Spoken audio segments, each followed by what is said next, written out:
السلام علیکم ورحمۃ اللہ وبرکاتہ۔ بسم اللہ الرحمن الرحیم۔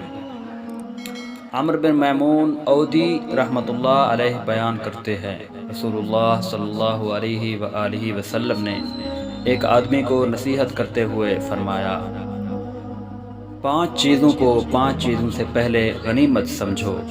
اپنی جوانی کو اپنے بڑھاپے سے پہلے، اپنی صحت کو اپنے مرض سے پہلے، اپنے مالدار ہونے کو اپنی محتاجی سے پہلے، اپنی فراغت کو اپنی مصروفیت سے پہلے، اور اپنی زندگی کو اپنی موت سے پہلے۔ ابو ہریرہ رضی اللہ تعالی عنہ بیان کرتے ہیں، رسول اللہ صلی اللہ علیہ وآلہ وسلم نے فرمایا، بے شک اللہ فرماتا ہے، انسان میری عبادت کے لیے فارغ ہو جا،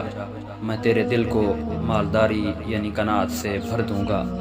تیری محتاجی ختم کر دوں گا، اور اگر تو ایسے نہیں کرے گا تو میں تمہیں کاموں میں مصروف کر دوں گا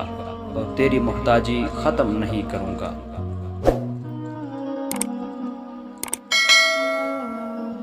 دعا کرتے ہیں دوستو، اللہ تعالی ہمیں پیارے نبی کی ان پیاری باتوں پر عمل کرنے کی توفیق عطا فرمائے، آمین۔